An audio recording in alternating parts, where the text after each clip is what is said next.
girl and said I should write poetry. I said I'm not a poet, but they insisted that I was. I wrote a little piece about Doomsday. When I awake that final morning, will there be a fiery boom, or just a gentle sound of nature that filtered through my room? Will Mother Earth shake and tremble with her impending doom? Or the sounds of laughing children illuminate the gloom? Will the skies be filled with lightning when I hear the thunder roll? Or just the sound of snowflakes penetrate my soul? Do you really think that man can predict what's going to be? I don't think the Mayans knew any more than you and me. If it really happens, there'll be no place to hide. I'll just look up and say, thanks, Lord, for the ride.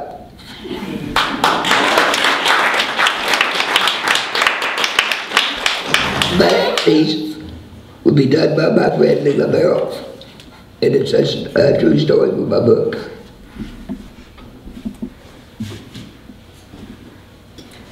The name of this piece is The Coon Hunt. It's September 1963, the third year of my military enlistment. I've just sewed on my new sergeant stripes. I've worked hard for them. Buck Sergeant is not an easy rank to come by on your first enlistment. I've got a couple of roommates I've been with for 2 years.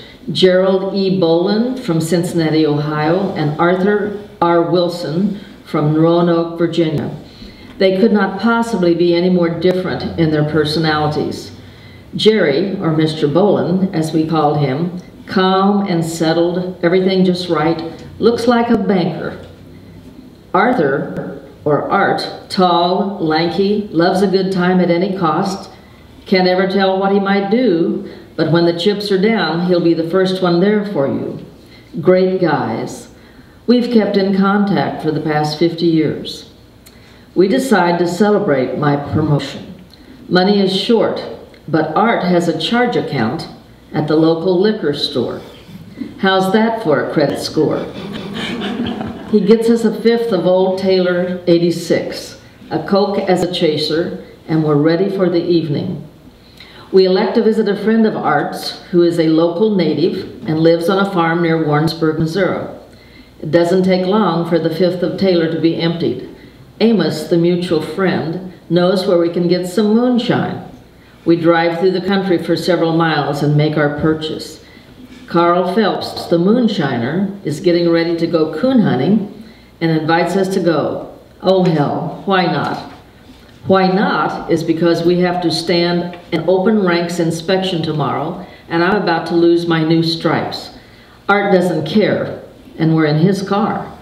We're not exactly dressed to go on such a venture, as our original plan was to go out on the town and look for girls. Mr. Wilson doesn't care. We're going coon hunting. Carl gathers up the dogs and we're off, drinking moonshine and chasing coon dogs through the river bottoms of burrows, thorns, and briars with one flashlight is a very bad combination. After a while, we manage to get separated. I'm with Carl and Amos, and we've got the light. Before long, we discovered we've lost Art and Jerry, and we sat down in the edge of a cornfield to try and locate them. We began to holler and yell, trying to get a fix on them. Now remember, they are carrying the shine. That's a bad idea. They are also carrying the only weapon we have on the hunt, a .22 caliber, 9-shot, high-standard revolver. Another bad idea. Do you get the picture? This venture is full of bad ideas. Two drunks walking around in a swamp in the dark is not something you want to be a party to. We've hollered for about 10 minutes and finally get a response. It's Mr. Wilson, cussing Jerry for not keeping up. Art has made a torch from broom grass, and they are stumbling through the woods. He continues yelling at poor Jerry for not keeping up. They are leaving a trail of fire in the dry leaves as they make their drunken approach. I see signs, a small pond on the edge of the cornfield. Mr. Wilson doesn't care. He's got his bearings and he is going in as straight a line as his shine-soaked brain will allow. That means right through the pond. Fortunately, it's only about knee-deep. Otherwise, they probably would have drowned. Suddenly, shots ring out. 9 shots. My God, what are they shooting at in the dark? They are exiting the pond, so we took the light and run to see what's going on. Jerry is laying in the mud at the edge of the pond. Art is standing over him with the gun. My first thought is, my God, he shot poor Jerry. Their inebriated efforts at humor were wasted on me. I didn't think it was too damn funny. Sometime just before daylight, we arrived back at the base. I have to drive because neither of my companions are in possession of any sort of ability. I manage to get them in their bunks and I crash as well. 30 minutes later, the alarm goes off and it's time to get ready for the aforementioned open ranks inspection. It's held on the blacktop flight line and the temperatures will be about 95 degrees. I managed to get dressed and so did Jerry. Mr. Wilson ain't moving. We try to get him up, but the best we can do is to leave him draped over his bunk. Jerry says, "To hell with him, he tried to kill me." We leave him on the bunk. The inspection lasts about a week or so it seems. I look up and down the ranks to see any sign of weakness. If someone falls out, I guarantee I'm next. It don't happen and somehow we survive. When we get back to the barracks, Art is just where we left him, draped across his bunk. We manage to get him up and throw him in the shower, turn on the cold water, which seems to wake him up. It's about 3 p.m. and we're going to Kansas City. "You're gonna drive, you sorry bastard," I snap. "I'll do it." "No problem," he mutters. We stop by the liquor store and charge a fifth to Mr. Wilson's account and head for Kansas City. Jerry and I promptly pass out in the back seat. Sometime much later, I woke up. It's dark. The car ain't moving and I don't know where we are. Mr. Wilson, our chauffeur, is passed out in the front seat. I look around to try and get a bearing on where we might be.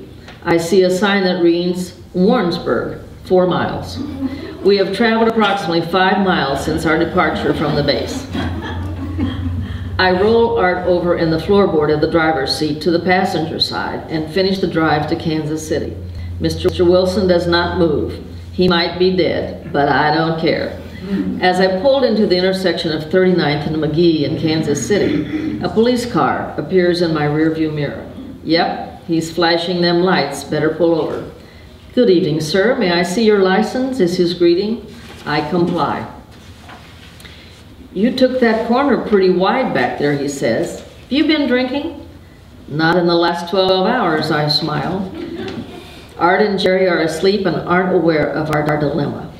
"May I see your registration?" The noble policeman gives me a suspicious look. "I need to search your vehicle." I roust Jerry from the back seat so the officer can perform his required search. Rolling around in the back floorboard is a half bottle of Old Taylor 86. "An open container of alcohol is not good," the officer remarks. This seems to alert Mr. Wilson from the front seat, who responds to the officer in the most polite and pitiful tone he can muster. "Sir, we are heading to our buddy's apartment to rest and watch the ball game. Since we haven't apparently committed any major crime, I'd personally appreciate it if you could just let us continue on our way." I can just imagine the poor officer looking into Mr. Wilson's sad eyes, who probably looked for all the world like a whipped puppy. The patrolman smiles. "I'll tell you what. I'm going to take this whiskey and let you go, but I don't want to see you guys back out on the street tonight." "Thank you, sir," we reply in unison. I prepare to drive away. "Wait," barks Mr. Wilson. "I'm going to get that whiskey." "Are you nuts?" Jerry and I both exclaim. "We just got off scot-free." Art gets out and walks back to the patrol car. "Pardon me, sir, but what are you going to do with that whiskey?" "I'm going to dump it out," the officer replies. Mr. Wilson looks like his dog just died. Don't do that, he whimpers. We don't have any more money. If you let us have it back, I guarantee there'll be no trouble, and we would so appreciate it. The startled policeman has a strange blank look on his face. Then he breaks into a smile. He hands the bottle to Mr. Wilson. Don't let me see you again tonight, he grins. How could we have possibly lost the Vietnam War with guys like Arthur Richard Wilson and Gerald Eugene Boland? I love you guys wherever you are.